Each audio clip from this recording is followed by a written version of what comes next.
There we go. All right. We should be able to hear each other. Yep, I can hear you. Roger. All right. Put that down. Put the camera on me. And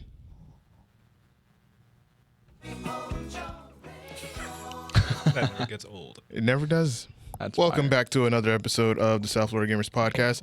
Apologies for the start late, technical difficulties, technical issues with multi-streaming. So I apologize for that. But anyways, we have a guest episode today, and joining us across the table is none other than co-host Waluigi.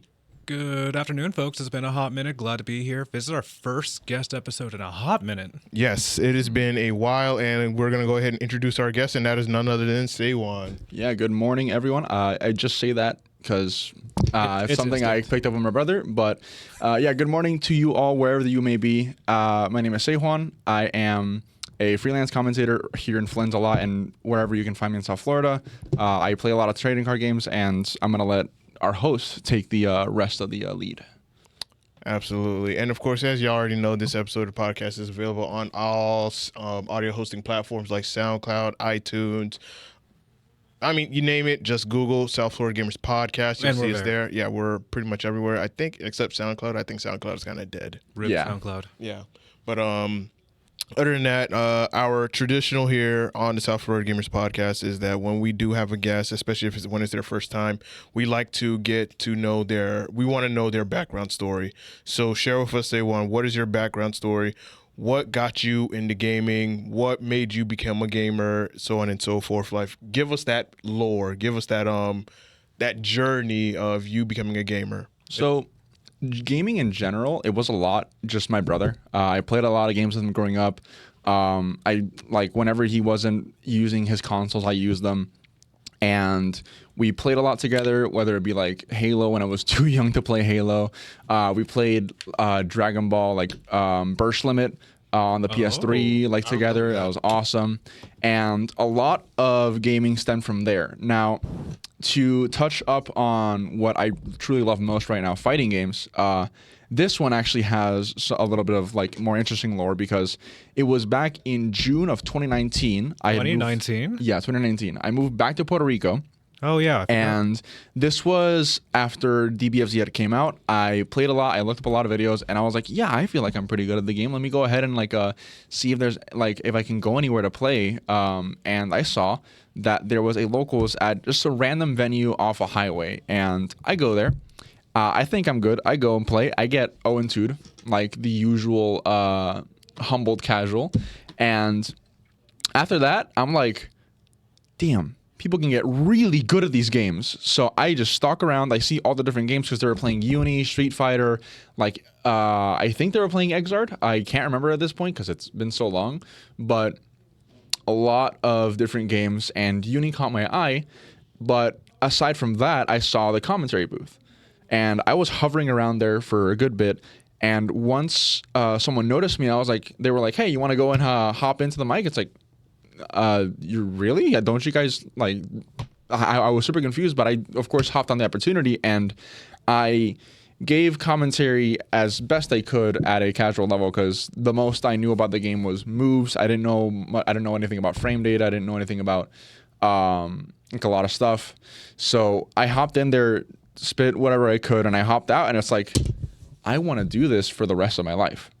I don't care how, by this point, I don't care how old I am. If I can commentate, I will because I just love, I absolutely adore fighting games. Maybe that'll change in the future, but right now, that's how I feel. And that is how I stepped into the FGC in general. And for gaming, a lot of my gaming right now revolves, or usually revolves around fighting games because I know I play a lot of Uni, I play a lot of Strive.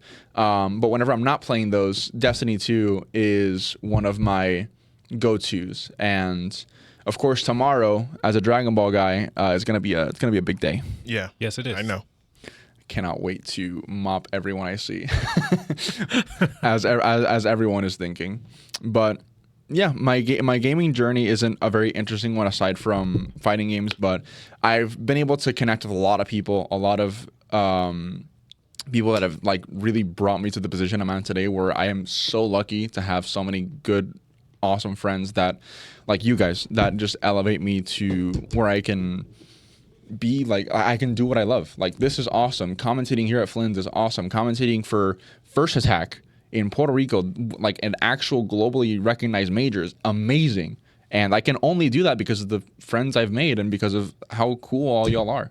So, of course, I know this is supposed to be currently about me, but big shout out to you. And I really hope this podcast, like 102 episodes, that's amazing. And I hope it goes for hundreds more, dude. My heart. So I appreciate that. I love y'all, and Appreciate that's where I think my, like, you know, we're at today for my gaming journey. Yeah. Okay, so then I also have to ask you this one question is, what are your favorite gaming genres? Of course, we know it's fighting games. Yeah. But are there any other gaming genres that you've explored, that you've gotten to interact with throughout your gaming journey, like from the time that you first started to the time that you are now? Because I did hear that you played Destiny, but what other gaming genres that, you know, pique your interest into gaming? So roguelikes are one that I'm exploring very recently because I play, like, I downloaded Balatro on my phone and I have not stopped playing it. It is like, I read I've seen, of course, the ads and the marketing for it. It's like, oh, hey, you're gonna ruin your productivity. It's like, cool, okay, I just won't get into it. And then I got into it. It's like, okay, my productivity is ruined. So they were spitting their game. Like, They were ready. It was an honest to God ad. That Slay the Spire is an awesome game. Aside from that, I actually haven't played too many roguelikes because it's just like I like cards a lot, and those two really lean on the deck building shtick. So it's pretty cool. And aside from that, MMOs I've also started recently getting into. Of course, Destiny 2 is an MMO, but it's a really particular one. There's none other like it in the market. It's an FPS looter shooter that has raised dungeons, whatever you think about it, probably has it, and it's my favorite gaming franchise ever. But I've also, because of a buddy, been recently getting into FF14. I am so sorry. Yeah, it's been really fun. Did you pay for the trial, or you got the free version? For now, I'm on the trial. For now, Smart man. on the free version. Smart I man. am considering getting it soon though, like the subscription, because I do want to do mods, like, and just get custom, like, aesthetic stuff. Oh dear Lord. Stuff like that. And I do see someone in the chat ask World of Warcraft. I don't think I've ever thought about playing it, but I mean, if there's ever a chance, then maybe I'll try it. Yeah, MMOs, roguelikes are definitely ones that I've been getting into, and Not like this one again. yeah, a lot of. I really think only recently those two have piqued my interest, because aside from that, yeah, fighting games are really what I spend the most of my time on. I have. Like my thousands of hours on Destiny is just because Destiny is a really 1,000 particular hours? game. Oh no, like probably more like 2.5K over the course of the time I played. There we go. I know it's not 1,000 hours because of your love of Destiny. There has to be a real logical like time frame. I played like when big 2021 happened. During that summer, because school was out, there was nothing to do, had to stay at home. I put easy in 2.5 months, 700 hours. I was chronically online. I stayed up way too late playing the game. Too much to say. Too much Destiny. But yeah, roguelikes and MMOs I think are the ones that are piquing my interest right now, aside from fighting games. Please tell me you got sunlight within that process. I mean, yeah, but not. Actually, no. Yeah, I did work out during that time. Oh, thank God. I had a little, like, we had an apartment complex that's pretty like hidden up in the Puerto Rican mountains, so we had a little gazebo and we had like a parking garage surrounding an apartment, so we could just run around, or I could just run around and do laps, that's valid. by myself, and it was pretty nice. Although I still wore a mask just in case, because of course, whenever people have to like go out to do their absolute necessities, even if we get near each other, gotta be safe. Understandable. All right. So, all right. I hear that you're a big fan of Destiny. Our other co-host AJ is also a big fan of Destiny. Oh dear. So I want to know some. Not me. Not him. Our other co-host AJ. But I also play Destiny. I'll take it for you. Hey, hell yeah. Like I used like for me, I used to play Destiny, but I completely stopped because I was just like, you have to, it's one of those games where it's just like you got to stop playing before you get too addicted into it. And if you start now, it's too late, is what it feels like at certain times. Yeah. Because I was a year one player. Oh, I was a year one player too. Yeah, I got at the game on the first day. I was like, this game is awesome. And then I think it was 2014 when it came out. So I was 11. Yeah. It didn't hold my attention for too long. So then I dropped it for 9 months. I came back. It's like, oh God, now I'm doing all this and now I'm addicted. Also, just since I have the mic real quick, another one I forgot to mention, gacha games. You poor fucking soul. I am so sorry. Yeah. And I do play, I dabble in Nikkei every once in a while, as I know you do. But my main one is, of course, Dragon Ball Z Dokkan Battle. Wow, you said that like an ad, like Raid Shadow Legend. Yeah, because it's a great game. But if you don't like gacha games, of course, it's not gonna be your cup of tea. What's up? Real question: how much did you spend on Dokkan? I'm not afraid to discuss these numbers. Over the course of 9 years. Okay, there we go. Probably around getting up to, if not at, 2K. 9 years though. It's a pretty healthy spread. Yeah, that is. Thankfully, yeah. If you do it like right on the spot 2K, I'd be freaking out. No, yeah, yeah, definitely. But how is Dragon Ball Dokkan Battle? It's doing really good. It's awesome, and I think it was January of this year they released probably my favorite unit ever, being Blue Gogeta from the Broly movie, and they gave him custom original animations because the game is that big. Like in the past 3 months on global alone, because there's 2 versions, I think they made $130-ish million just in the past 3 months, because they've had big celebrations, they have really good sales, and of course all the a lot of the units that come out are amazing. 2024 is definitely a standout year for the game because every single release, or at least almost every single release, has been absolute peak, has worked super well on every single team that they belong to, and they released the best unit in history in January, and now they released units that are better than him, and they recently made a 3-year-old unit, something you could have had for the past 3 years, into the best unit in the game. So you got that. Like, aside from like, I know like the gacha game formula is usually release newest big character and then maybe bring others up to power level a little bit below usually, but Dokkan seems to sometimes like to be the exception. Sometimes, because a lot of times they do fumble.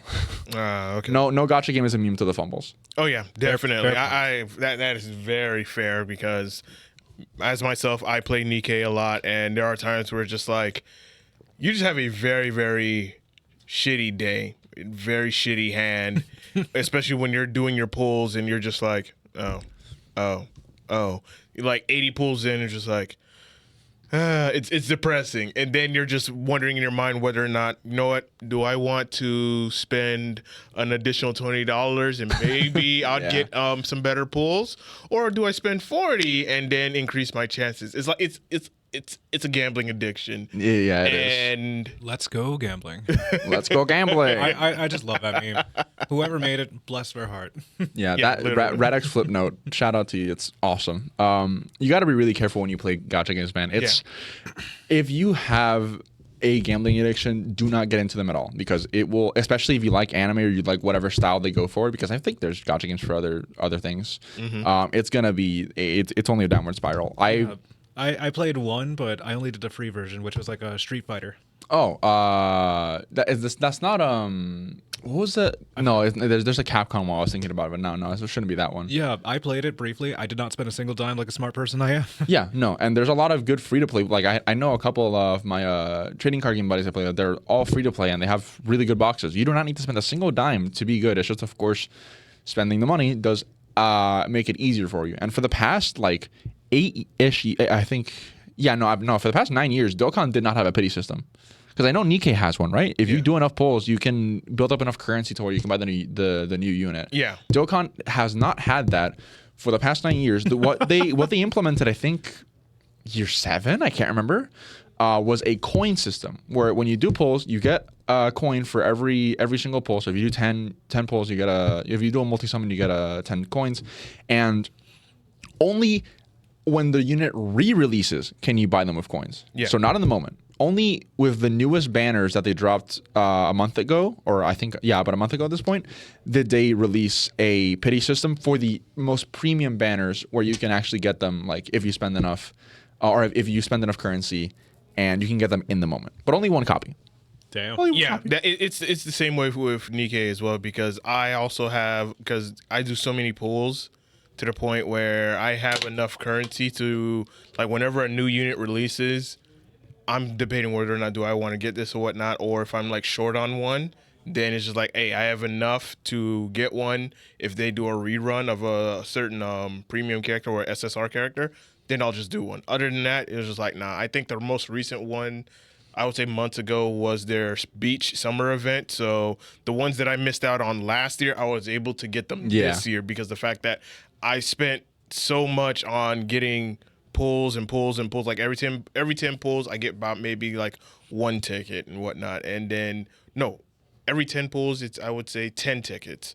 So I would just keep doing that, keep building it up, and it takes months. Yeah. It either takes months if you do it for free to play, or if you got the money, then you can get it a little bit shorter. Yeah. I just do it by months because the fact that I'm not trying to drop that much money all at once. Usually when there's like a new event, I'll probably do at least minimum $20, and that's Okay. about it. Yeah.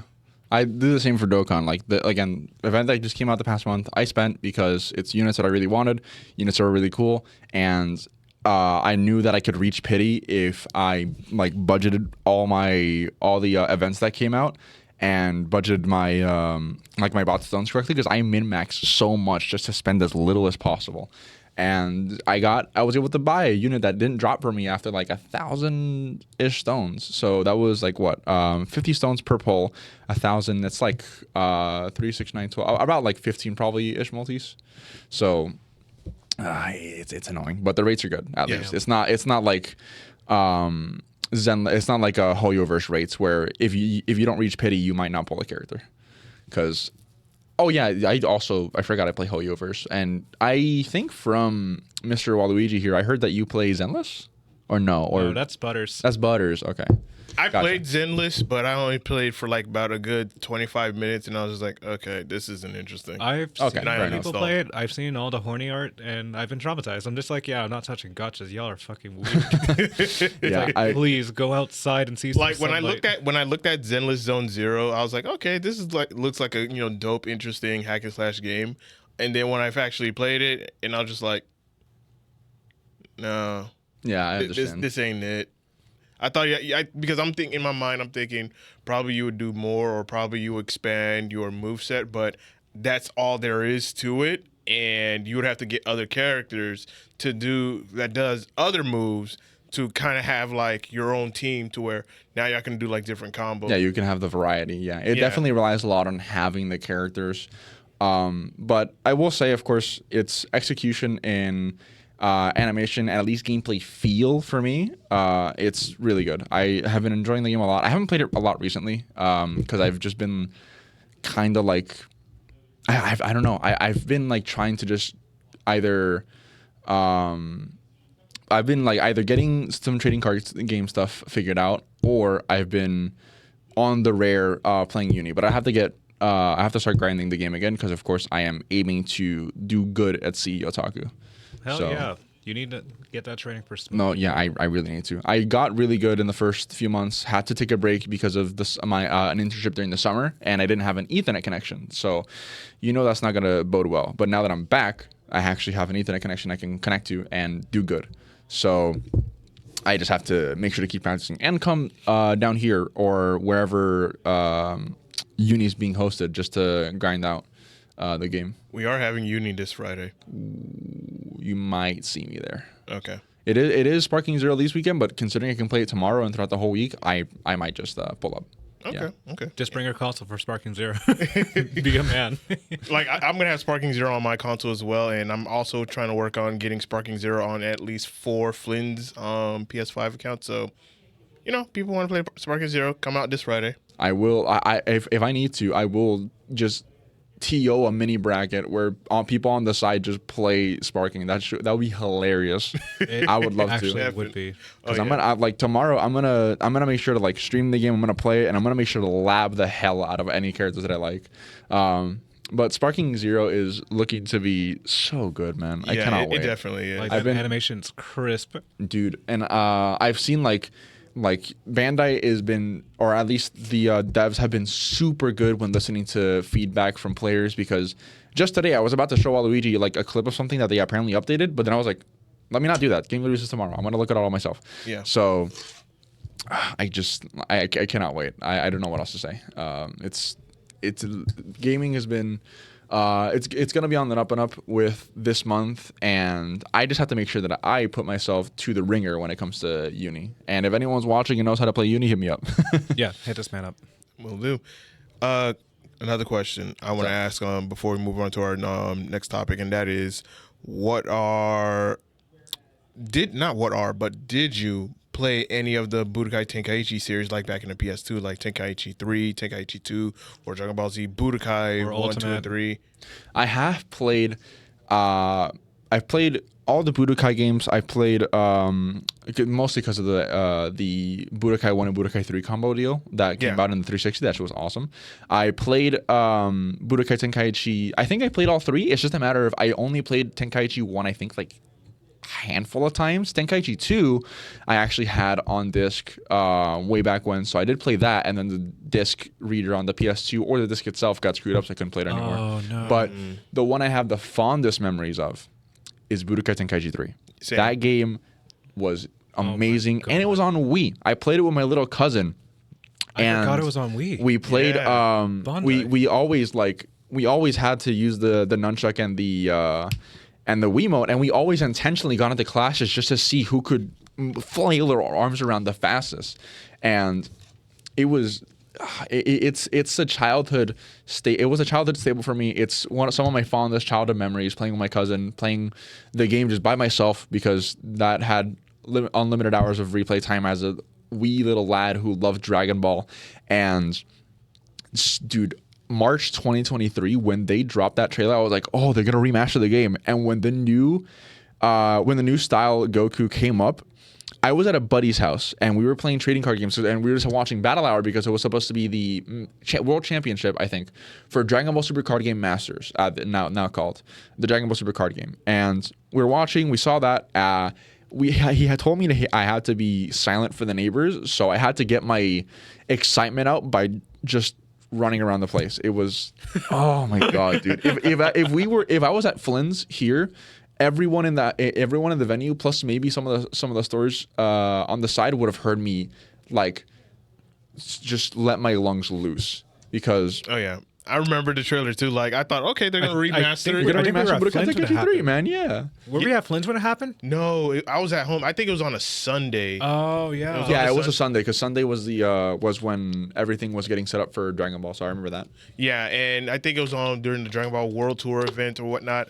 And I think after it was done, then they made the announcement. You're seeing and I'm looking at it, and I remember it too. Like, you're looking at it, and I see, oh, okay, they're showing Dragon Ball Z Budokai It's like Tenkaichi that 3. TV style. Yeah, that Yeah, TV the CRT. style. Yeah, Like, I was looking at that. that I was brought like, back my okay, age. they're about to remaster the game. Okay, they're gonna try to bring it back. Okay, Dude, cool. I was saying, please remaster the game. I wasn't even expecting a sequel. I was just saying, please remaster yeah, it. I was of that mindset too. And then we saw Goku, completely, in a new style. New style, and then updated go graphics. Super Saiyan Blue. I was just like, holy shit! Like, I was in shock. This is a new Dragon Ball game, and yeah, I was blown the hell away. I'm calling up my boy.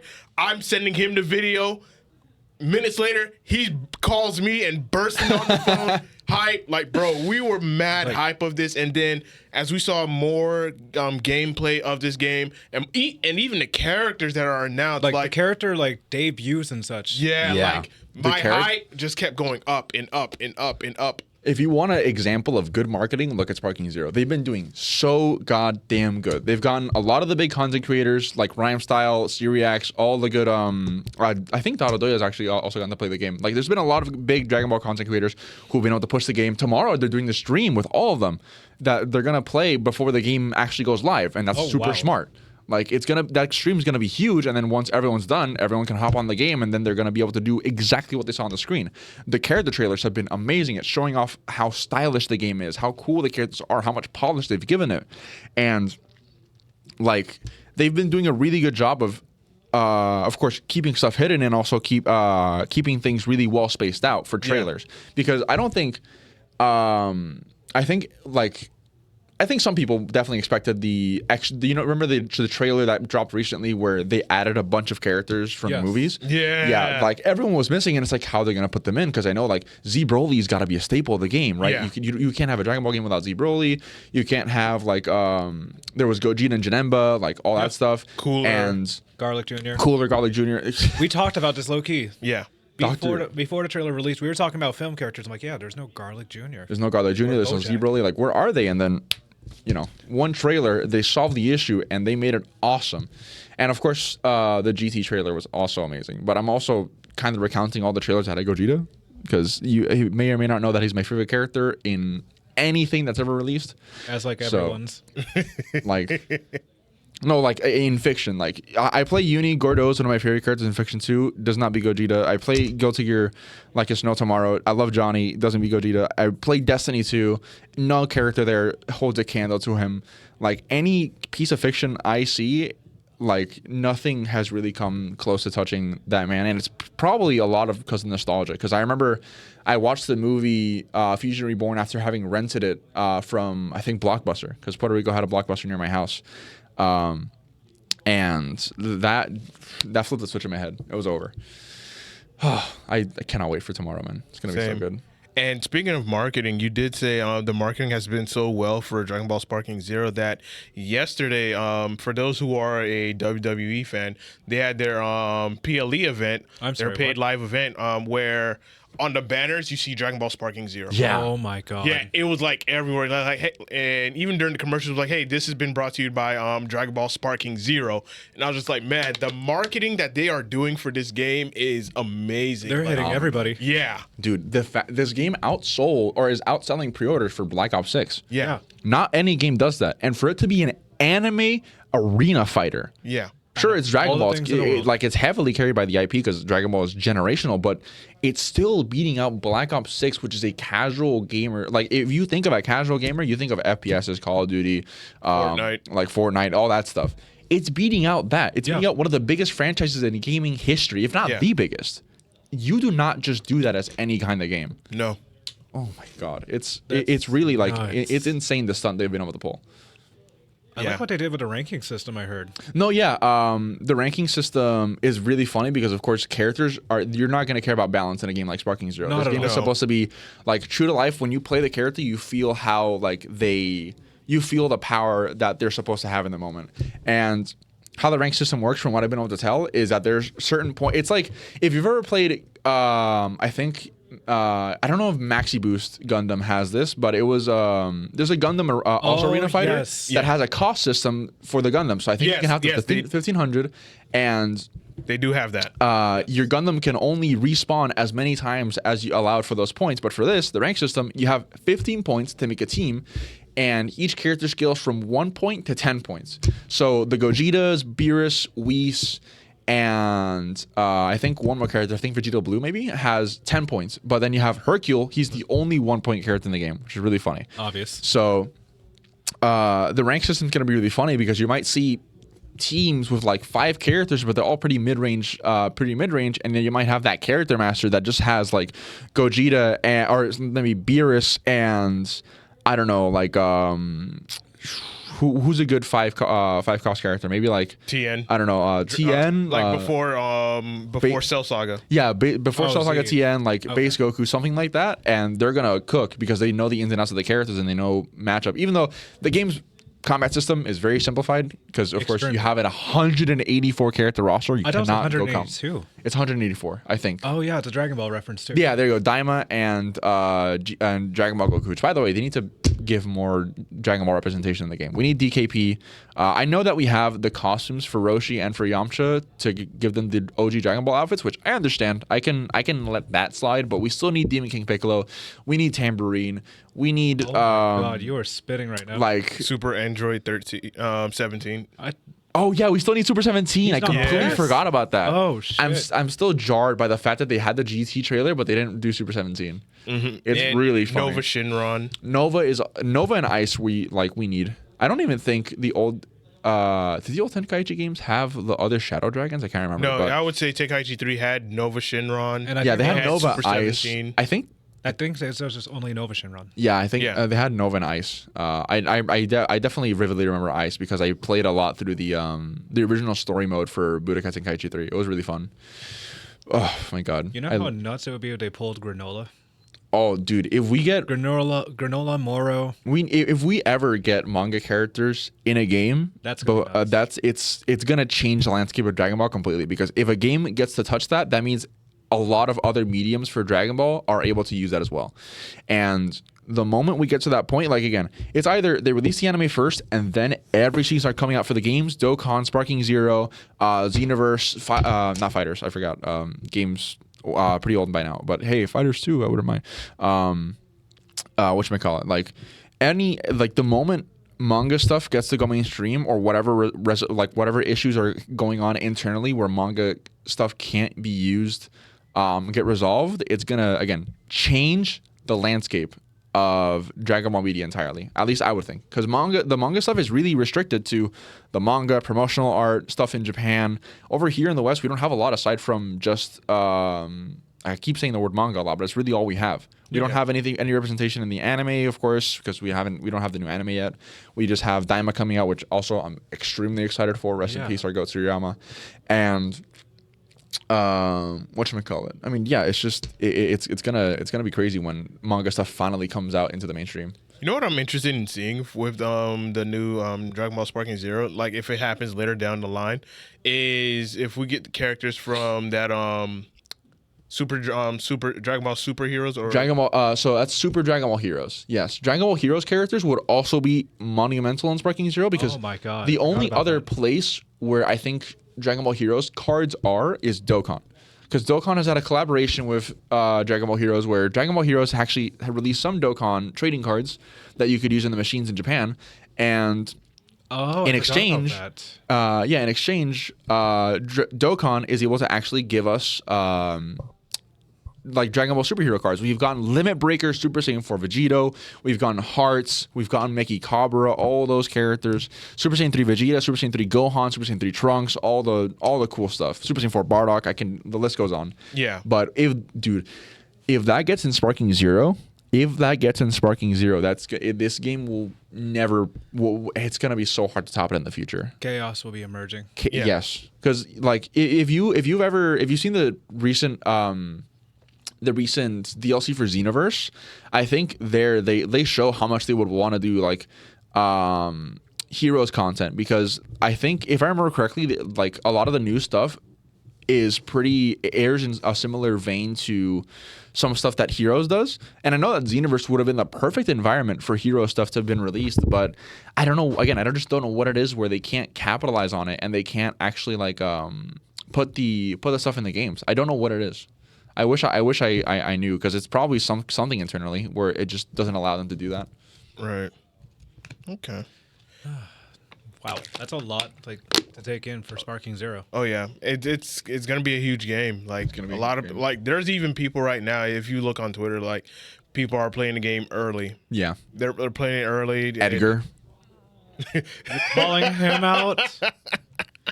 Bandai, please, just keep an eye on that, man. And it's only one more day. We got this. You guys got this, Kings. Edgar, if by some God-given miracle you're watching this, please don't. Please just like sit chill till tomorrow.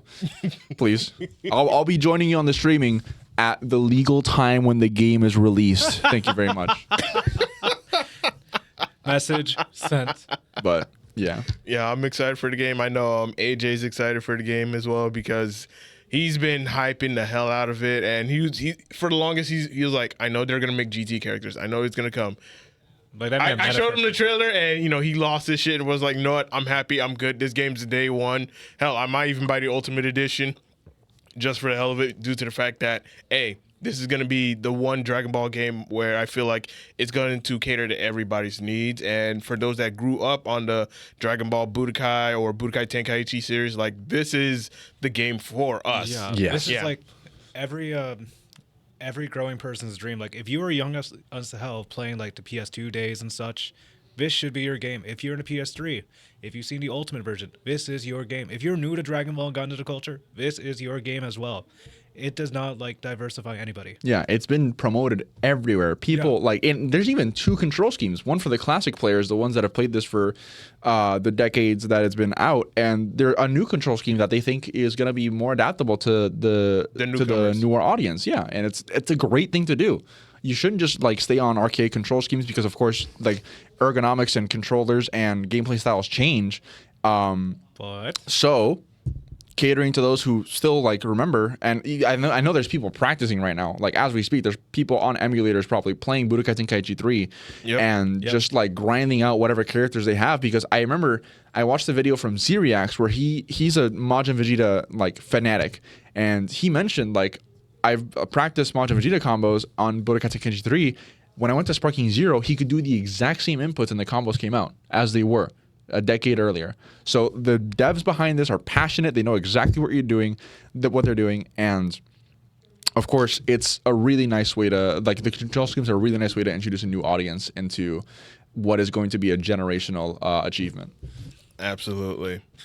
I'm here for it, man. I can't wait. This week is the week where it drops, and yeah, I'm currently playing other games, but this is gonna be one game where just like the moment I play this game and I just play a couple of matches, that's it. It's done. I'm done. I'm just gonna be on this game for a long period of time. And what's even better is there's online functionality. Yes. And I've heard that like there's gonna be a raid mechanic where you can have a team of 5 people go up against a really like strong boss, and it's I think akin to what Rhyme Style, Syriax, and Dada Doya do, where they each pick a character and they have a really strong CPU they go against, where they're like buffed to the max by accessories and stuff like that. And sounds terrifying. What? No, the hell? dude, like if you have a good like group of friends, you hop into that, you're going to have the time of your life. I watch those videos and I lose my mind laughing every time.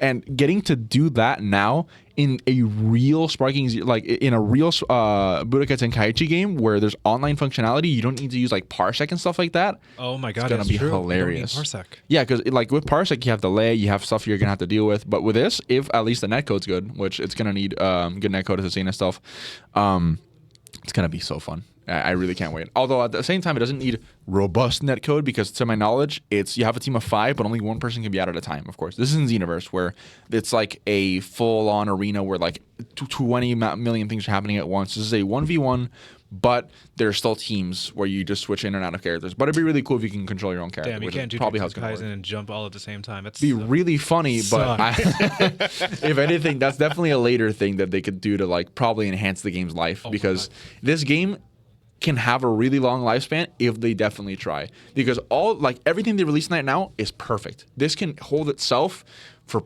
I don't know how long. I don't even think I can give an estimate, but I give it a few years. Yeah, it's gonna hold strong. And if they constantly update this with like patches for maybe like stuff that's maybe ridiculously strong, even though of course this doesn't need to be a balanced game. If there's like bugs, they're gonna patch out. There's like game breaking stuff that happens with new characters and stuff like that. They're gonna be able to keep it updated, and of course they're probably going to be able to give us more game modes in the future. But they release the game now, and they can start working on it now, give it a couple years, and then, hey, let me revitalize the game. Boom, 3v3 game mode all at the same time. Oh, my God. Like constant explosions, new maps, because they can definitely do that. And that's probably a really easy way to give more content to the game without having to like go super crazy on things that you have to put in early. But, yeah, this game is gonna. If they do it right, it's gonna be a. You know what I realized, guys? A wall standing tall. I cannot wait to see the competitive scene of this. And dude, yeah, that's why I said I want to. I want to see house rules being made. I want to. I want to bring in a bracket here. Like I want to just like throw a random bracket. It's like, all right, we need house rules, and they're gonna be a long ass list. It is, like, and you that's see those receipts that you get at gas stations or when you go to Walgreens and shit.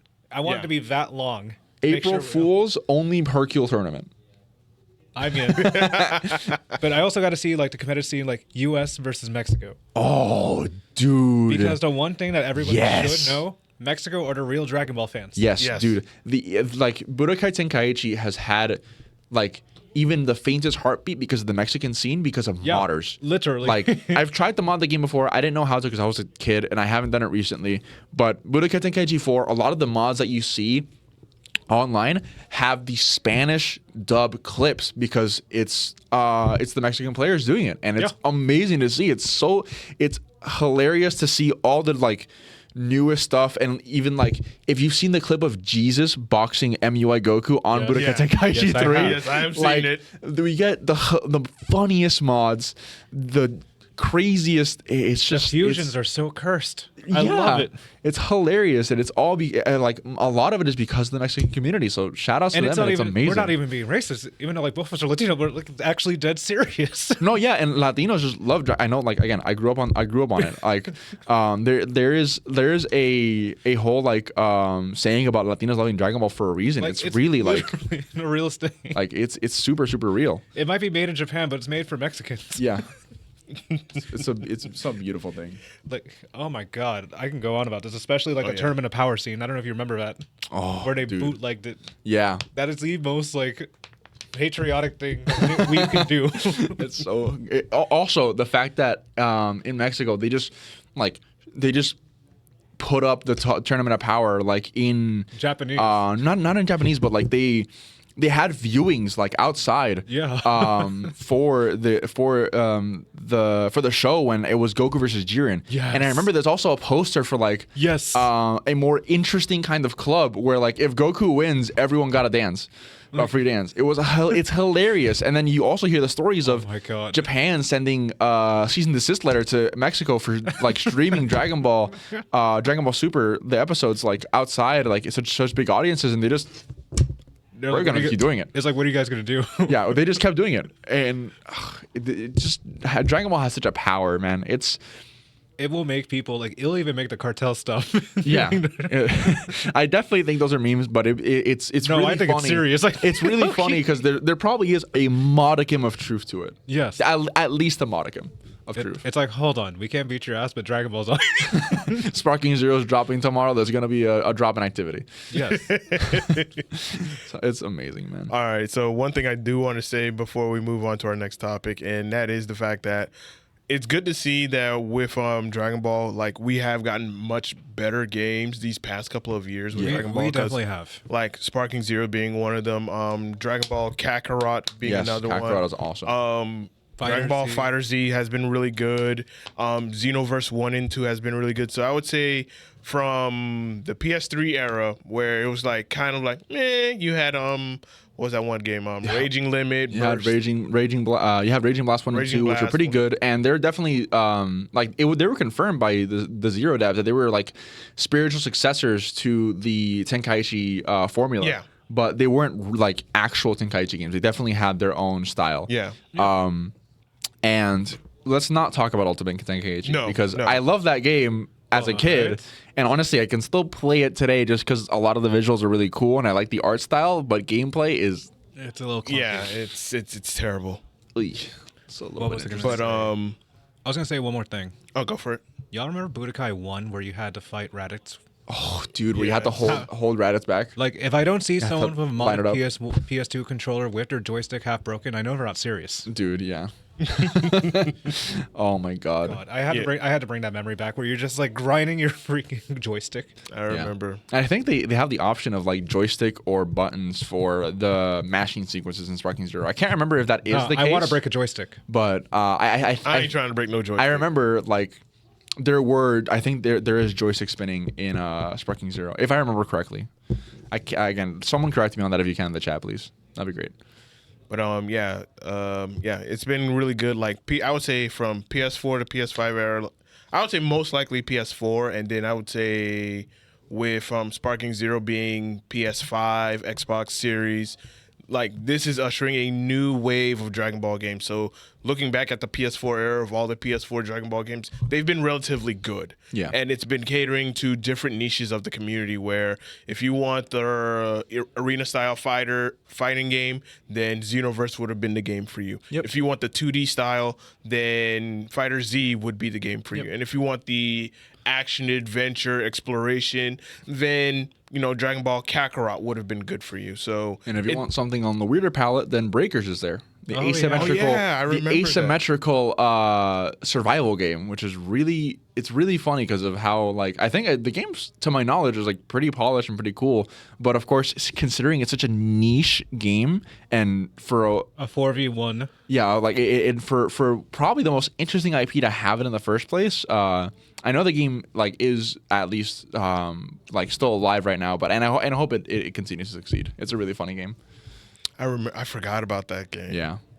But it still goes to show that we had some really good Dragon Ball games back in that era that are still thriving to this day. Like you still have people actively playing these games, whether it's Arena Fighter 2D, action adventure, or the survival horror one.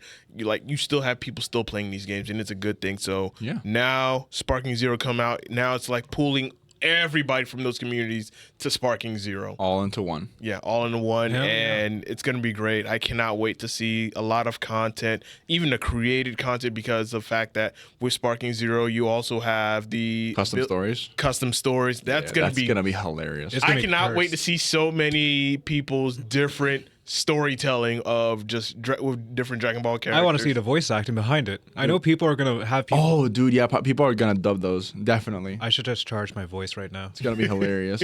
I don't know how. We're gonna and we're gonna see the really funny meme of what if Goku was trapped in the time chamber for 1,000 billion years and was tortured by Whis and trained with Jiren. Or what if yeah. Diddy was in Dragon Ball? Okay, man. Oh my god. I'm sorry. We gotta at least have one cursed sentence in this one. That had to be it. 1,000 bottles of senzu beans. Yeah.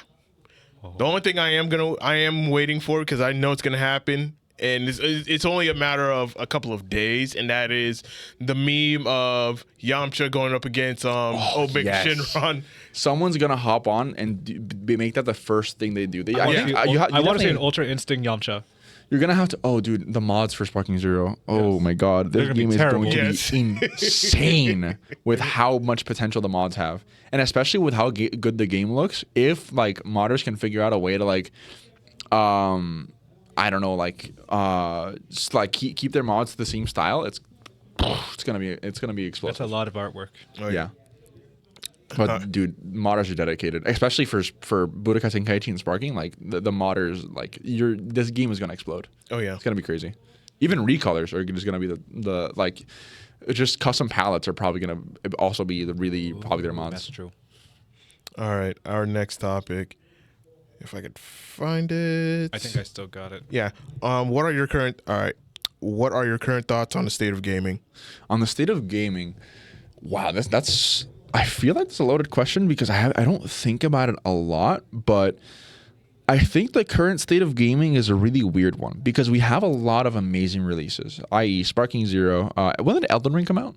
The DLC came out When did Elden Ring Last first come year, out? last year. Last year? Okay, yeah. That's a pretty recent example of an amazing game that's super polished. It came out on release. It was amazing. And Shadow of the Earth Tree, again, amazing DLC, and pumped a lot more life into the game. You have good releases like Elden Ring, Sparking Zero. There's definitely more that I can't pop into my head, but there's also the really weird releases God, I just can't think of a lot of examples. I don't think about gaming a lot aside from my really closed off niche. But I think one of my biggest takeaways from modern gaming is storage space. Just because the fact that Black Ops 6 is rumored, and I don't even know if it's rumored by this point. I think it's just confirmed to be around 300 gigabytes, and that's because it's yeah. So if you download everything for the game, because I think you can download different parts of the game separately, everything, all the content together is 300 gigabytes, which That kind Oh of my storage God. is meant to predate on your storage and make sure that that's the only game you have installed, because they want all your playtime on it. They want to make sure you spend the money and then you only play that game, because you're probably going to be cosmetics you can buy. There's going to be stuff you can buy, and You're gonna play Warzone. You're gonna yeah, play you're gonna play Warzone. You're gonna play zombies. You're gonna buy everything for those. So they just want to keep your attention on one thing and keep spending your money on one thing. But it's I really definitely bad. know Warzone's already 300 gigabytes. Yeah, I don't even know how much is the current space. It's crazy, like how big these games are getting, and that's why I have a lot of respect for. I'm gonna circle back to this Sparking Zero, because the game was at first rumors would be like 100 gigabytes. Like, okay, yeah, modern gaming, blah blah. It's 30 gigs. Huh? Yeah. It's a 30 gigabyte game. I didn't know. Yeah, 30 they gigs? just recently released the size of the game, and one of the memes I saw, which is really real, is that like someone quote tweeted the initial tweet about the game size. It's like Western dev has not been here, because when a Western dev touches a game, they're horribly compressed. They don't have like any kind of compression. It's just all the files just shot at you, and download our game because it's gonna be the only one you're gonna want to play. Like, there's a lot of big games like. For example, Destiny 2 is 140 gigabytes, and I think that one's definitely a slave to the fact that it's been out for so long, because we're now on year, I think, 6 or 7. I know, yeah, there should be year 7, because Destiny 1 had 3 years, and then Destiny 2 came out because of Activision pushing for a new game. And Destiny 2 now has been the long-running game, and it's about 140 gigabytes. Then you have... FF14, also another 100 gigabyte game, but it's also a decade old. So you have a lot of games that are old but big, and that's because optimization for old games is hard. That's understandable. But you have new games coming out fresh, like just straight off the pan, and they're 300 gigabytes. You've got to be kidding me. I'm not buying that. Yeah. Like, you cannot convince me, even if the campaign is great, like you cannot convince me to buy the game after that size cap, because even just buying like maybe the campaign, that thing's gonna probably be like 80 gigabytes. It's crazy how strange, like how big these games are. And it's also weird seeing a lot of new games come out that aren't really up to standard, but then you have like here's another good example of a game, Baldur's Gate 3. Like, that game stormed the market, and now with the new official modding client within the game, it's like that game just got hella more years put into it, just because they embrace the fact that, like, with a D&D style game, people are gonna want to do D&D things like homebrew, do whatever they want, and mods allow for that. It's a great thing to do. Mm-hmm. So you have really good examples of modern gaming, like those 3. You have the worst examples, although Black Ops hasn't come out, so I do want to give it the benefit of the doubt, because I've seen some clips for it, and it does look good. The gameplay does look very polished. And I did play the open beta, and it was solid. Yeah, I exactly. had a good time with it. So But it's not a day one buy for me. The game can be polished, but like there's still things that surround it that really have to be worked on. And if the era we're going into is big games, then we're going to need bigger storage to compensate. And I think figuring out bigger storage in like smaller purchasable amounts is going to be a lot harder to figure out than just trying to compress your games more. Yeah. Because they're like, I don't know. It's a really weird thing, because I'm not a super tech nerd. I don't know what really goes into the compression of games specifically, and I don't know how hard it is to bring down, like, let's say that 300 gigabyte like monster to maybe like 150, because if the game has that amount of content, then sure, it can have the storage, because Elden Ring is like 80 gigabytes, and I think Shadow of the Erdtree, how big was the update for it? I would say about maybe 40 to 60 gig. Yeah, exactly. So that's like a 140 gigabyte game, 120, but it's a full package. It's a full game you can replay again and again, and that's with DLC, the 120 gigs. Now, you tell me BO6 is 300 gigabytes, and they give it like an expansion, what is going to go up to like 50 gigabytes, even though it's like new weapons, maps, and like maybe And don't another forget thing. about the updates for these Like, games. yeah, exactly. Like the updates. the updates that just increase the space for sometimes, to my knowledge, no reason. Like, it's a really, really hard balance to hit, and I wish I was like a more involved game dev so I could know what could be done to like improve compression. But there's definitely that chance that it's just they're not going to improve the compression because they want it to be the only game in your system. There's definitely some people that are some people internally that are going to push for that angle. At least I would think, because that seems like a really, like, for a casual gamer, it's like, oh, I only play Call of Duty. Oh, Call of Duty Black Ops 6 is now 300 gigabytes. Okay, I'll just delete a couple games. You know, no biggie. Now I can just play this all the time and focus on it. Meanwhile, we have, like me, I play 20 million fighting games, Sparking Zero, Destiny 2, all that stuff, like 300 gigabytes. It's like that's. Not gonna happen. I'll hold off for now. Yeah, especially if most systems or like laptops that hold up to 500 gigabytes or PCs that hold up to maybe even less or even a terabyte. But if you have 2 terabytes, you're fine. But for people that can't afford the storage, Yeah, if you have a casual gaming laptop, like let's say you play on PC, you play on a laptop, but you're not an avid gamer. You just play, you know, maybe the more typical games. You have 200 gigabytes for your storage, and if you do stuff on that laptop, you're definitely gonna use up some of that space. The other 300 gigabytes, if you're gonna want to experience the full game, like you're not gonna be able to do anything with your computer because you still have to like leave storage open for background processes to run normally. Like there's a reason when you download stuff on your computer and you check your storage, if you go below a certain amount, like the bar is red. And to my knowledge, right, I also could be wrong. I know there's, I think I might have a tech buddy listening to the podcast, if you can correct me, that if you don't leave storage open on your computer, it does slow it down overall. Like that's my thinking, right? I always try to leave like at least 50 gigabytes of memory or of space open on my internal 1 terabyte SSD. But it gets hard to like manage space because Tekken's 80 gigs, Elden Ring's 60 gigs, and I still haven't finished that. I really want to finish it. I want to finish Doom, but Doom is also like 80 gigs. And then if I was even interested in Black Ops 6, I wouldn't be able to play it because I had to delete all those other games and I had to delete all my fighting games and all that stuff just to actually hold it in my system. It's crazy. Oh yeah, it definitely is. Mm-hmm. It so definitely is. So, with that said, our next topic is what moments in gaming you had to be there for. What are some moments that you've experienced as a gamer where you can share with us that, hey, you had to be there for this moment? and it can even go for card games as well. Oh, I'm down for that. But if it's for card games too, I'm just gonna let this one rip real quick. So, Oh boy. the same world championship that we were waiting for after we saw the Sparking Zero clip was, I think, probably the most notorious world championships in the Dragon Ball Super card games history, because it was the top 2 meta decks, which was Trunks and Vegeta versus, I think, Gamma 1 and 2. So Gamma 1 and 2 was a extremely dominant deck, super hard to beat, and Trunks and Vegeta was a good deck for a good while. And by that time, it was, I think, about a year, maybe half a year old minimum. And it was still doing really good because the color yellow is just broken in that game. It's always consistently super strong. And what happened was they go into game 3. This is a 1-1 this is a game 3 situation. Both players have a win on the board. And when you play this game, you have a couple phases. Where you have your draw phase, of course, you have your untap phase, and you have a charge phase. So if you ever play Magic the Gathering, you know that you have mana cards in your hand that you have to specifically put in your mana area. And you can do that anytime during the turn. If you play One Piece, you have your Dawn, where you just flip your Dawn into your area and you're all said and done.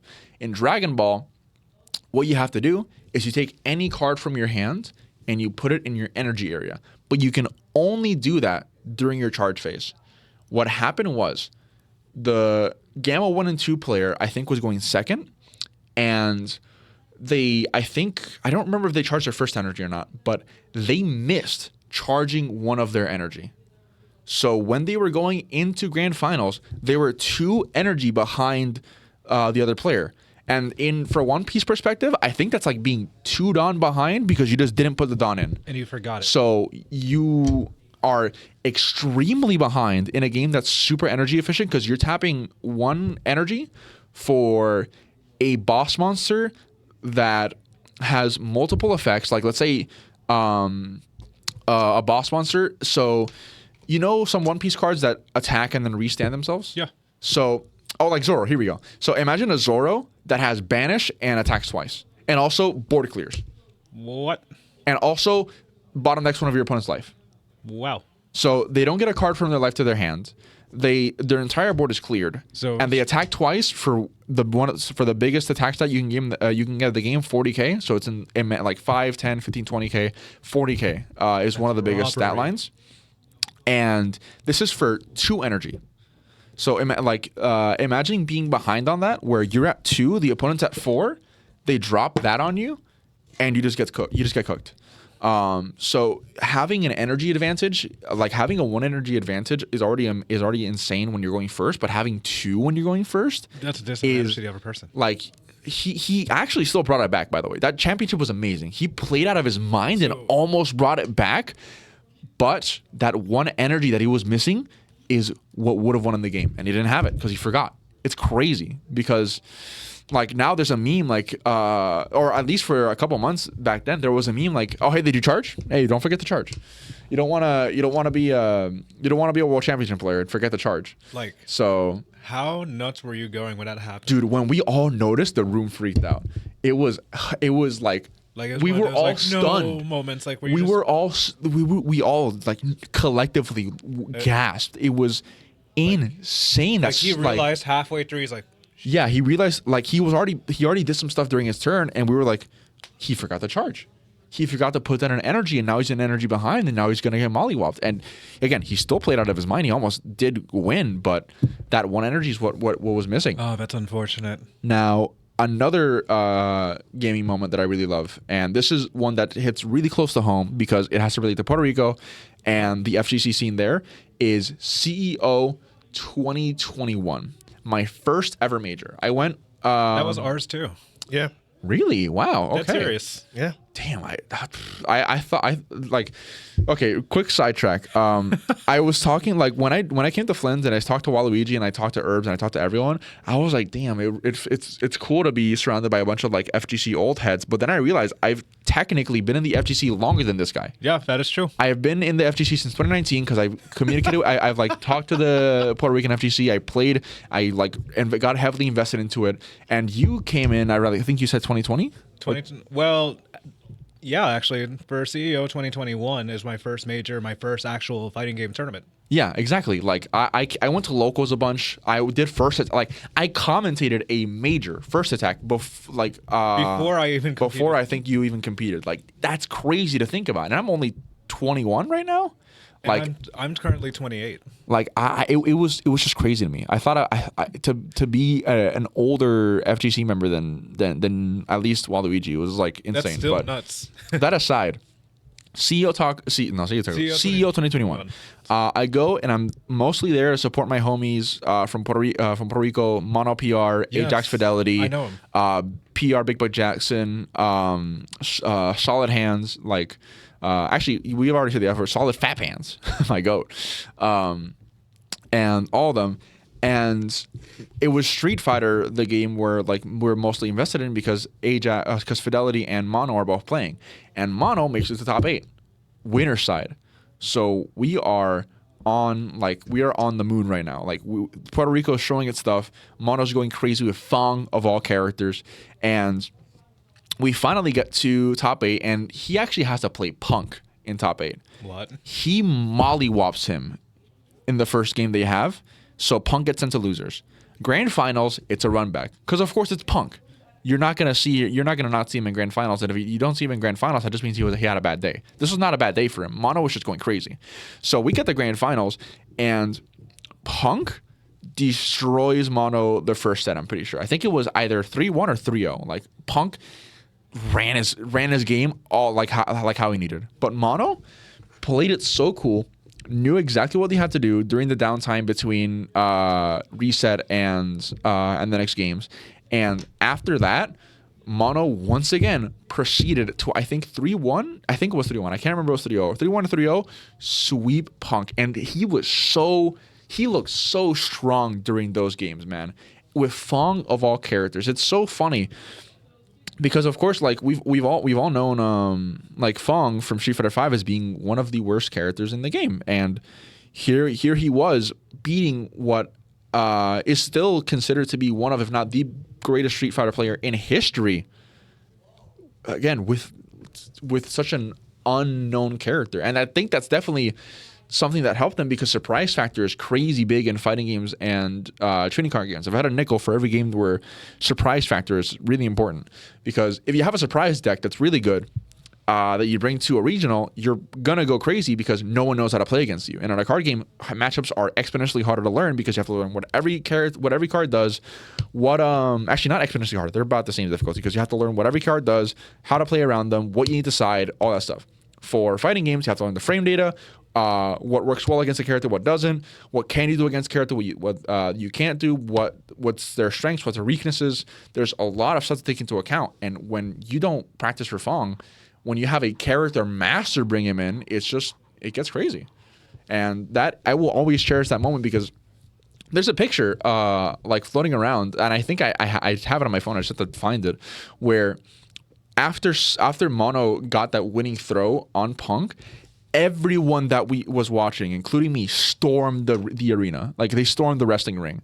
And on the picture, you can see Mono, and you can see me with my with I think it was a Trials of Osiris hat. No, it's not that. You can just see me, and I am pumping my fist in the air, happy as can be that Mono just like took it. And after that, we had gone to a sports bar, and I was 2021. I was 18 at the time, so I couldn't drink, but everyone was gonna have a shot, and I'm like, man, a shot of water is boring. A shot of Coke is too easy. What can I do to match everyone's energy? Let me get a shot of ranch. So What?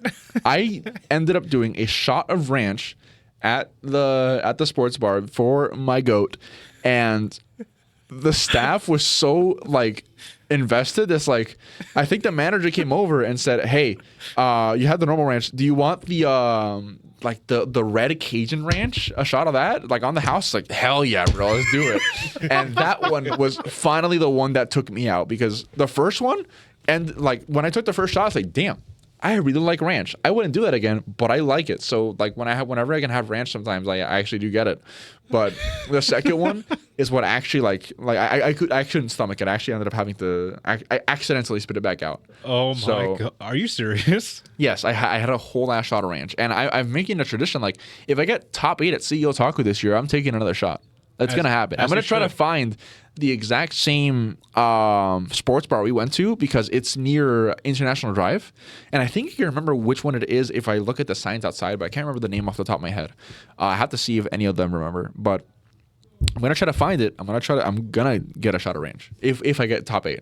If I win, I'll have to, but I definitely don't think I'm there just yet. I have a lot to learn in order to win any kind of major, but those are two definitely iconic moments I can think of. What would be number 3? I feel like I gotta have a third one, but I can't. It could be a casual game. It could be anything. Yeah, I'm just trying to think right now. Actually, okay, a great gaming moment. Go on. June of this year, Final Shape came out, and the raid race for Salvation's Edge is ongoing. I know me and my buddies hopped in at 3 a.m, way after the raid had already come out. We tried to solve some stuff, because we always have a tradition where if a new raid or dungeon comes out, we try to figure out the mechanics before we actually look everything up, because we're not going to win the race, but it's still really fun to try to learn the mechanics and try to get a day 1 completion just by our own sheer will and puzzle solving. But Salvation's Edge, little did we know, and we were talking about this. Last Wish was the raid that came out for Forsaken, which I think was year 3 or between 2 and 4 of Destiny 2, and one of the greatest expansions the game's ever seen. And it brought the hardest raid the franchise has ever seen. That raid took about 18 hours and 50 something minutes to complete. Salvation's Edge, we were all hoping took longer. We didn't know how much longer it was going to take, but we wanted it to take longer. And for the first 3 encounters, everyone was breezing through. We were on hour 5, which is already longer than a lot of the previous raids that came out over the course of the past, I think, year or 2 before Final Shape. So it was already looking really good, because raid racing at that point was it was a little bit looked down upon because of how really like odd the raids were. At least the raid previous was, because Lightfall had the raid. I can't remember the name of the raid right now. Root of Nightmares, and me and my team 4-man the first encounter recently, which was it was hard as hell, but the fact that it's that doable with not like super duper veteran amazing godlike like raid race level players, like it's still crazy that can be done, especially the homies. Yeah. And the raid again, we did it for the with newbies for the first, or not newbies, but newbies to the raid for the first time, because they didn't know the mechanics. We had to teach it to them. It was like an hour and a half. Like the raid didn't take that long, because if you have newer players that are learning mechanics, a raid can sometimes take like maybe 3 hours to complete, but it's a monumental time jump. So Salvation's Edge, first 3 encounters, it's about 5 hours, maybe like 5 to 8, something like that. It was a long time, and then for the next 14 to 11, no, not 14 to 11, for the next about 8 to 10 hours, the teams are all stuck on the 4th encounter Verity. It is such a hard encounter that people have made a online calculator for the mechanics that you have to do, because you have to put certain shapes into certain areas so that everyone has shapes that line up, so that then you can get out and you can like have a weird mechanic where everyone but one person dies, and you have to grab what are called ghosts, our guardian's little partner, and you have to put them at the statues that correspond to, like, oh, my ghost is at this statue, so you have to put me there, and then I get revived, and then I can help you out with everything else. That encounter took that long to figure out, and then the boss fight itself, I think, was also only like 3 hours, 2 to 3, like something like that. But it's if also I had a nickel for every 4th encounter that stumped players, I'd have 2 nickels, because Last Wish's raid also had a 4th encounter where it was where everyone were stuck on, because the mechanics were extremely complex to figure out, and it was like that was a moment you have to be there for, like for Salvation's Edge, the Salvation's Edge raid race, probably one of, if not the best raid race in history. It was amazing to watch. Aside from the fact that people were trying to hide their cameras because it was a race and all that stuff, which I respect it, honestly.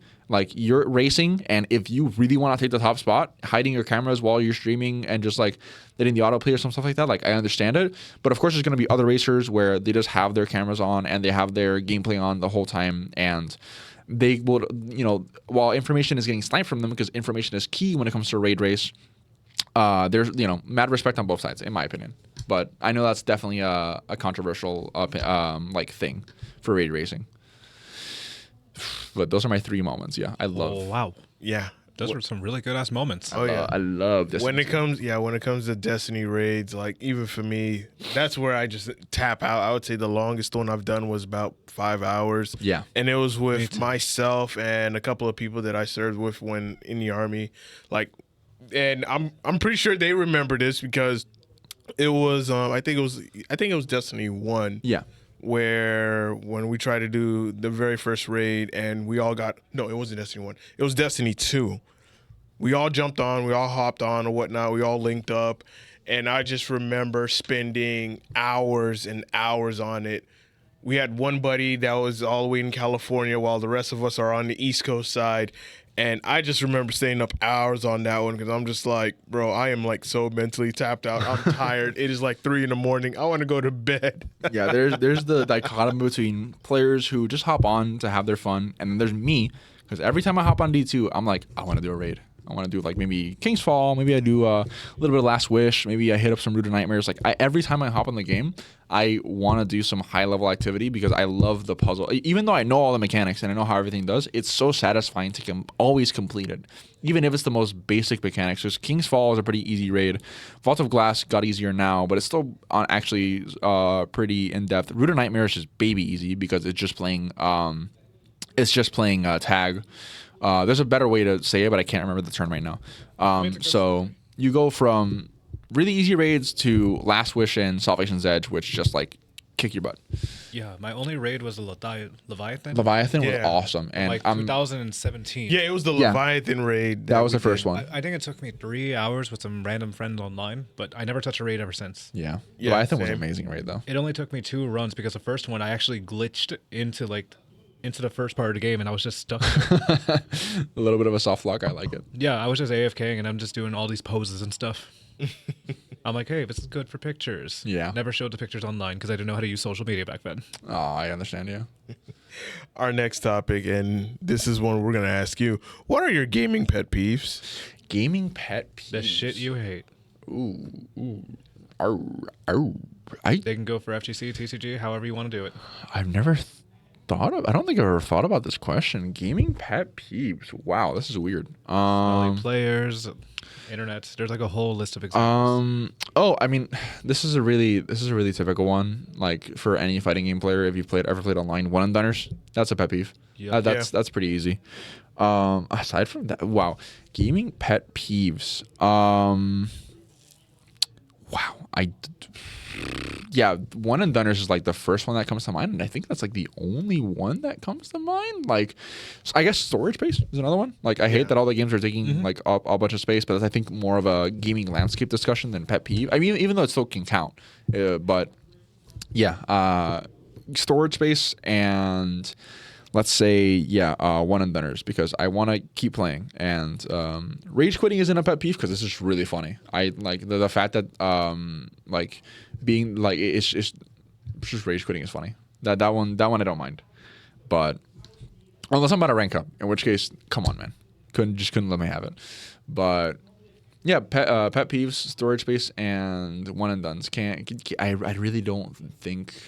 Like what are some of yours? Like even though I know this is supposed to be an interview, like give me an example. Maybe we can think of something else. Oh, Alright. wait. We can both do examples. Yeah. Oh yeah, we do a lot of examples. I would say one of my gaming pet peeves is definitely wow,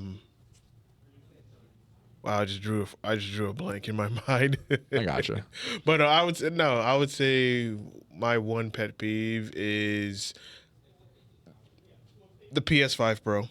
That's my pet peeve. Oh yes, I understand. That is my pet peeve because the fact that I feel like that is coming out to me, I look at it as the PS5 Pro is granted, yeah, the console's life cycle is 8 years, like similar to how the PS4 was 8 years or whatnot. But I think with this era, I feel like it should go on for a little bit longer. I feel like it should have been at least give us, instead of 8, give us 12 years of the PS5.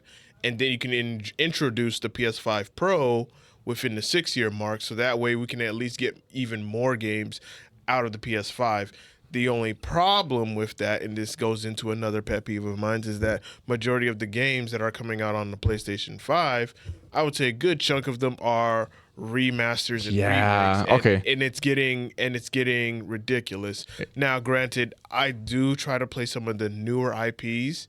Like Stellar Blade, I bought day one. Rise of the Ronin, I bought day one.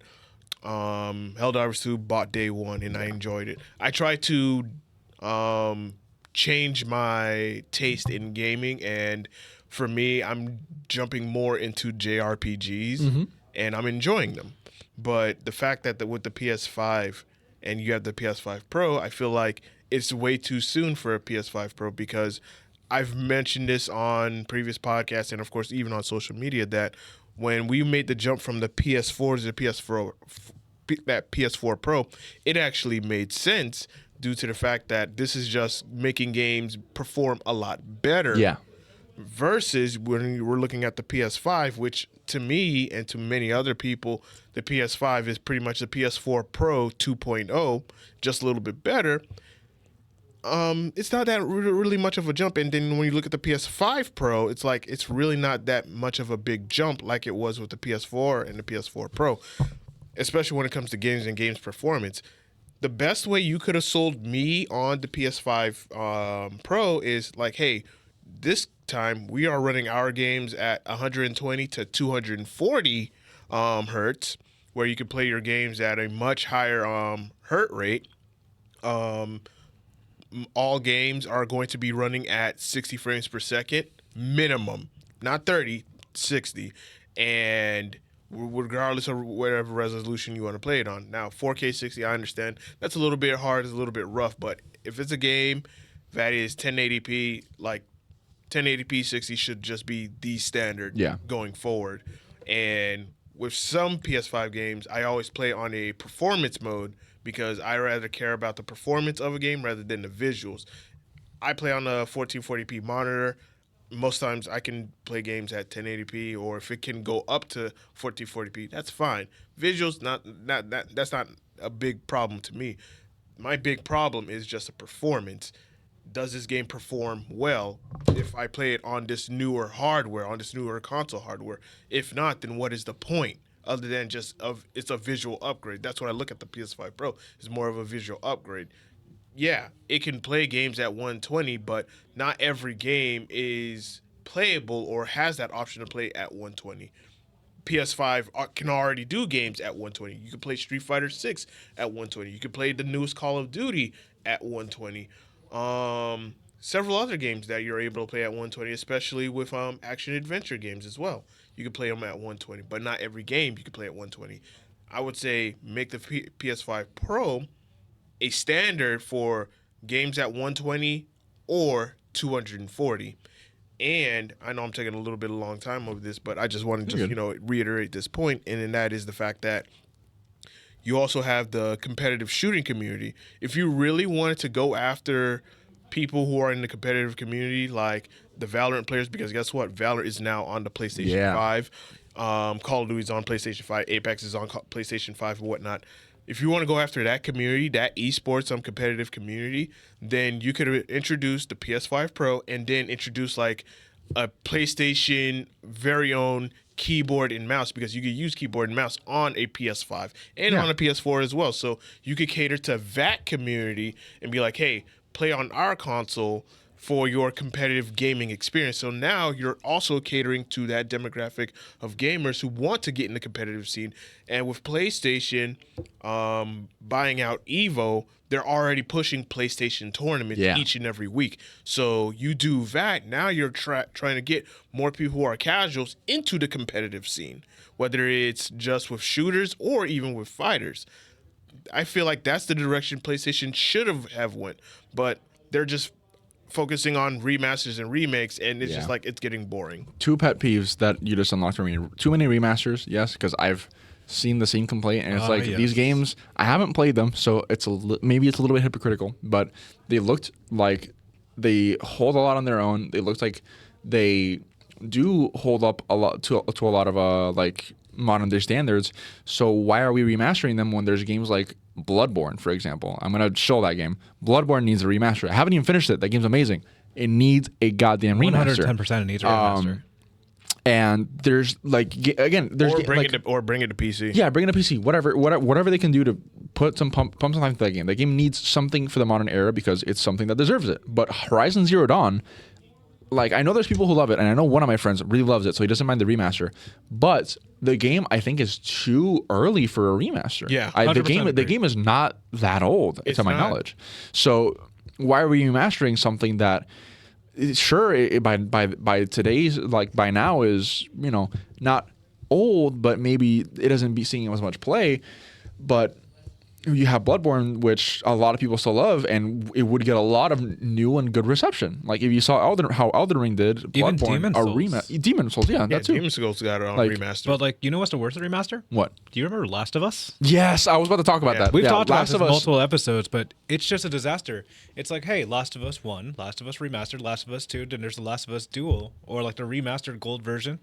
Like, you have so many packages of Last of Us instead of making another game, or at least Naughty Dogs can have another personality that isn't The Last of Us on HBO or wherever it's produced. Yeah, exactly. And the other pet peeve that I wanted to mention was graphics over performance, because I'm pretty sure there's some games that I've played where I remember this game looks really pretty, but it feels like molasses to play. Yeah. Like so this is DNF Duel is, I think, one of the examples where I love the style. It's amazing. It looks beautiful. but I can't get behind the gameplay because it's awkward. It feels, again, it really feels like you're moving so slow.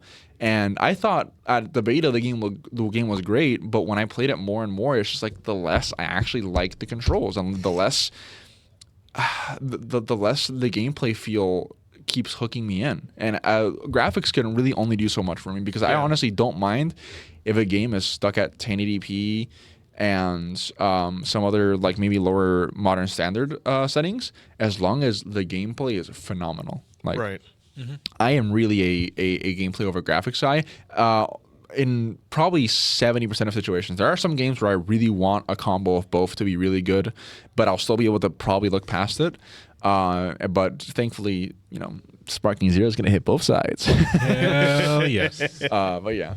But I do want to go back to the topic of gaming pet peeves, because the fact that, as I said, with the PS5 and PS5 Pro, it really doesn't make sense. Like, No, you it could have doesn't. just pushed the console life of the PS5 to at least 12 years, then introduce the PS5 Pro within the 6-year mark or even 7-year mark. Yeah. So that way people can now see, like, this PS5 Pro is going to be an earlier build or an earlier version of the next incoming PlayStation 6. Yeah. Like, that would have made a lot more sense, but we're not getting that. It's just pretty much a small, tiny upgrade on just visuals and whatnot, and probably better performance. Small, improvement on in performance for certain games. Yeah. And when Waluigi brought up The Last of Us, like, yeah, I'm getting tired of it. I'm sick and tired of Naughty Dogs. Yeah, Yeah. like, because it's like The Last of Us, like, when they did it's originally a PS3 game. Yes. And they remastered it for the PS4. Cool. Because it's also like Grand Theft Auto. yeah, literally. Because on the PS3, I think it ran at best maybe 720p, 30 frames, and on the PS4, base PS4, 1080-60. Cool. I'm not knocking that. That's great. But then you want to remaster it again on the PS5, so now you can play it on 4K 60 and then charge people $70 to play this game, when all you could just do is grab the PS4 version, put out a patch that makes it that's free, so that way you can just upgrade right into the 4K 60 version, because you already bought the game on the PS4. Yeah. And not to mention, PS4 games do work on PS5. Literally. So you're wasting. So it's a cash grab. Lots of people have said it's a cash grab, and now they're doing the same thing with The Last of Us Part 2. We're gonna remaster that one for the PS5. Why? The PS4 version still works, and that was a game that actually performed well on the PS4 Pro. Why? It does not make any sense. It's a insanity cash. is real. It's a cash grab. A remaster of a game. Here's the thing. I understand people do not like remasters. Some people are tired of them. Everyone says that until it's a game that you want. Yeah. Exactly. Facts. So that being said, if it's a remastered game or if a remake a game, it has to be PS3 or older. If it's Yeah. already on the PS4, don't even remaster it. Don't even touch it. That makes much more sense. Yeah. That because- literally makes the absolute Because sense. you can see the jump in graphical leap from PS3 to PS5. Yeah. You can see the difference. Same thing with PS2 to PS4 or PS2 to PS5. You see the difference, but when it's already on PS4 and you're trying to remaster it for PS5, why? Makes no sense. It makes Stop it. no sense. There's so many PS2 classics you can remaster that aren't like Jack and Dexter, Vendor's Call of Duties, Vendor's Last of Us. Like, they're older games, like even the original Spider-Man Yeah. from Activision. Yeah. Yeah, there's a lot of like old games that you can really touch on, and one of my gripes I think with the PS5 Pro, now that you mentioned it's a lot more about graphical fidelity over like performance, is I don't know how, because from PS4 to PS5 it was a pretty decent jump, but I don't know how much we've evolved in terms of performance Yeah. and quality in terms of specs for consoles. I know that PCs are constantly evolving and constantly getting better and better year by year, but even then, those are pretty small increments. So that's Yeah. why for the PS5, like you said, I really like your idea of waiting till the 6 or 7 year mark for the PS5 Pro. Guys, that gives time for technology to develop. Yeah. And it gives time for the PS5 Pro to get really good components. Yeah. Then once that lifespan is done, like you said, it's a beta for the PS6. Once the PS6 or whatever else they bring out comes out, they're gonna have that generation specs, and it's gonna look crazy and it'll maybe even handle like a fucking maybe like a $2,000 computer handles now, and it'll be for like $700. But that's gonna be because you're getting that like old value in the modern day, and again, it's gonna be because I feel like my numbers are off, but you get what I mean of evolving with the times and making it affordable for the time. Yes. Yeah. Yes. Giving really good standards and really good specs because they're recent and they're good, and because you've been using the old specs for this whole time. So now, we can finally give you the upgrade. Yeah. I really like the whole like PS5 Pro should have been way later idea. Yeah. Because what year are we in for the PS5 even? I didn't even know. Four. Way too early. 2020. Yeah, it's too early because. Oh my God, it's way too early. Because if you remember, during the first year of the PS4, during the PS5, a lot of people could not get it. Yeah. So they had to wait a year or two just to finally get a PS5. Finally, after a year or two of waiting. So that's why it feels like it is too early to go into PS5 Pro, because a lot of people have just now gotten their PS5 already after being on the PS4 Pro, after being on the PS4 for so long. Yeah. Because I remember when the PS4 came out, granted, a lot of people couldn't get it day one, but at least by month 6, you got your PS4. Yeah, it didn't take a year and a half. Yeah, it really didn't. And I remember the days of like, I'm happy I'm not a PS5 guy, because I would have been coping and during that first and second year of like just absolute drought because of the scalpers of PS5s. It's crazy. And another thing is the fact that more games are still coming out, and the funny thing about it, some of them are still coming to PS4. Yeah. So it's just Some are still compatible. Exactly. So it's just like, well, why? That's why I said, It's like, why are we here? yeah, why are we here? Why is the PS5 Pro a thing coming out soon? Like, delay it for 2 more years, put it back in the oven, let it cook for a little bit. Fix the USB hub issue that was issued last year. Yeah, that too. And just do that. But hey, that's gaming where it is right now. Look at the It's landscape. just- We're just gamers in a podcast. Who are we? We want money. We want money. yeah, literally. And I think the fact that and it sucks because I feel like going forward, it's the console battle. I think Nintendo, they're pretty much in their own lane. Yeah. And the battle between PlayStation and Xbox, I think it's Xbox is retiring. I think Xbox is like completely retiring. It's like completely out. They're like, hey, let's make games. Yeah, I think they're gonna go the route that Sega did, to where they're just gonna be like, you know what, our games are also gonna be on all the other platforms. So we're just gonna give it to PlayStation. Cool, but the only thing that sucks is that now there's no competition for innovation. Yeah, It's early. that's one of the things that really kept like, as much as I honestly find the console wars cringy, like PS4 is better than Xbox One, blah blah. As much as I did not care for that, and I was like, I play on Xbox, I like it, and I play on Xbox. And competition breeds innovation. Yeah, And that is such an important thing that we have to keep in this modern day, because there's like. I think that we have a danger of going into a spree of monopolies, because of course, like, let's say, what's a good example? I think maybe Wacom is a good example of like artists.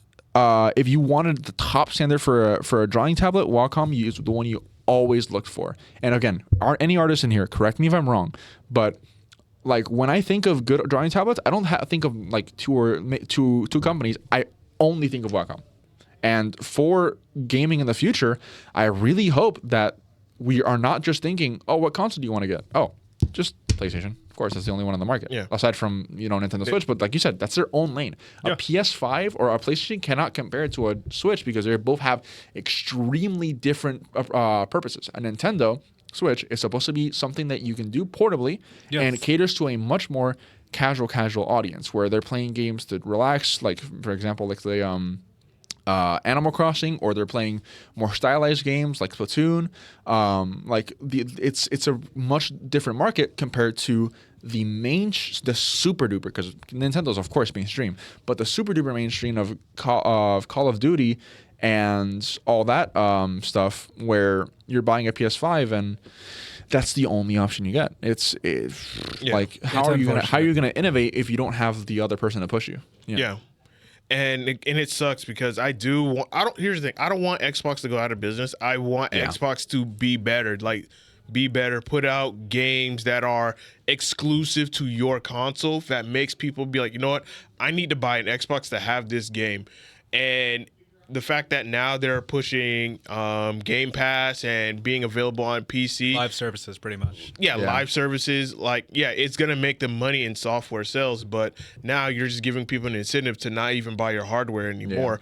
And it sucks because back then, years ago, 10, 15 years ago, it was recommended as a gamer, like if you were like really heavy into gaming, to have consoles. A PS3, an Xbox 360, and probably a Nintendo console. Yeah, literally. It was necessary, and a PC on top of that too, because guess what? You had games that were exclusive and only available on that console that gave you a unique experience that you know you're not going to get anywhere else. For me, Xbox, like, I love the Halo 1, 2, 3, Reach, 4. Damn it, that's my favorite. I love And then Reach. you have Gears of War 1, 2, and 3, and that's as far as I'm going. I went through 5. I understand. But then I also liked each game had a console exclusive. Yeah. Like Soul Calibur, as a general example. Yeah, like character exclusives. Yeah, I miss that. Yeah, one thing. Actually, I think I might be a little like iffy on that because I don't think I like console exclusive. Let's say like, actually, I guess this really only applies for Destiny because I remember back in, I think it was D1, PlayStation had an exclusive exotic called the Jade Rabbit, which meant that this was mostly a PvP exotic, but it was a really good one. So Xbox players were missing out on that. So I think it depends on the type of game. If you're gonna have something that's, let's say, crossplay, you can't have one console have an advantage against the other. Yeah. But if it's of course like a native game only for the console, and you're probably never gonna give it to anything else, of course you can have like, we released it on both consoles, but this one has something really cool, so you should buy it here. But like having that, let's say, maybe Horizon West Coast, and it's on both consoles, but PlayStation players get something exclusive, of course, because it's the home console. So I understand that. But yeah, for me, that's a really like it's a really thin line you have to walk on. It's really, really hard. You had to tread carefully or it gets really There awkward. you go. Yeah.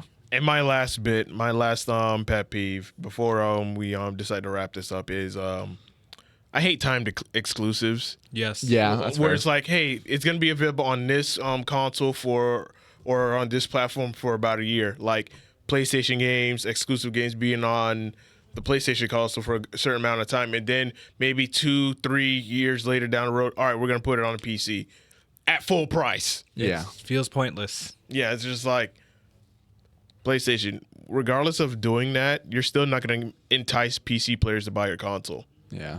No, they're just going to wait it out. Yeah, they're gonna wait it out because guess what? A lot of PC gamers have backlogs. They're gonna be fine. People are going to wait. People are going to find alternatives. You're going to see a few criers here, but the majority will not really care. They're just going to wait it out. Yeah, they're gonna wait it out. GTA 6 as an example. Yeah, and I just do away with time exclusives. Like, do away with it. Have it on all. Just if you eventually want to put it on everything, just put it on everything off the rip. Yeah. Because that's not going to give you, like you said, it's not going to give you any sales. I have doing Elden Ring that I get to before if I have a time exclusive that I'm interested in. It's like, okay, yeah, I'm just going to play these games in the meantime. And then, hey, I finally finished these games. It's released. Now let me finally get it. But I'm not going to buy the console. Yeah. Alrighty. Well, that being said, any final thoughts before we put a bow on this and wrap this up? No, it's been actually really refreshing to be able to talk about more general gaming related topics because of course I really stay confined to my fighting game and Destiny little rabbit hole, but it's really cool and this was really fun. Thank you guys for having me, and I don't think I have any more closing thoughts aside from just being very thankful to be here. All right. Waluigi. I can say the same. Thank you so much for joining us. You're one of the few people I've waited for like this entire time since we've met. I'm like, yeah, this guy's fucking cool. We have to interview him. And I'm honored, honestly. yeah, literally, I call him a pseudo islander, like someone that would be a part of like our whole like close clique of corner people. Like me and her's got a good impression from him. And it's glad to be here talking about like your passion for Dragon Ball is the funniest thing. I love it. It's my baby. Dragon Ball has done so much for me, and it is like We will have it at Fighter Fest. yeah. Oh my, Yep. I'm gonna For be the I'm Oasis. excited. By the way, catch Fighter Fest. Go there, please. I'm gonna be commentating. I'm gonna be spitting on the mic. Y'all better go play. Y'all better go represent your games, whether it be Sparking Zero, whatever you want. Go and play. It's an amazing event. Been going 6 years strong now, right? Or 6 editions. 6 seasons. 6. There you go. 6 editions now. Go represent, and let's keep it going. But yeah, no. What was it? I was gonna say something about you and like how. I mean, yeah. I'm honored to know that you consider me like that. Oh yeah, you're a homie. It's And great. plus, you're Puerto Rican too, so it's like a bias thing. No, sí, hay mucho. Definitivamente hay un. Ay, no se me olvidó cómo decir la palabra en español, pero whatever. Yeah. I forgot how to say bias in Spanish. Ugh. Nah, no worries. All right, and that's for me, Sajuan. Thank you so much for being on the podcast. I know it was kind of like short. No, yeah, it was short notice, but Short that's notice, that's but, also my bad because thankfully I went to sleep late last night, but I woke up at like my spirit was like, you have something waiting for you. I was like, oh, okay. I see Waluigi's text. I was like, oh, wait a minute, I did like something yesterday, and then I went to check, and I was right there. Yeah, I like wanted to make So- sure you were alive. I'm just Yeah. like, oh shit, let me make sure he's alive. Yeah, And then I'm playing Street Fighter. He calls me. I'm just like, okay, good, he's alive. Yeah. yeah, definitely. But yeah, thank you again for being a guest on our podcast, and we hope to see you come back again when we have like group episodes, and it's just Definitely. myself, Waluigi, hopefully AJ, and probably some other people, where we're just talking about just like more gaming Hell yeah. topics and whatnot. Absolutely. It's really fun. Like just the topics are great. It's really fun to again just expand my thinking on Hell gaming yeah. in general and really like break out of the little niche that I'm in. So hey, whenever that group episode comes with like a whole bunch of people, I am definitely in there. Gotcha. Hell Good to hear. yeah. Alrighty, y'all. And with that being said, we'd like to thank y'all for watching and tuning in. This has been episode 102 of the South Florida Gamers Podcast, and we are signing out. Y'all stay classy. Peace. Peace.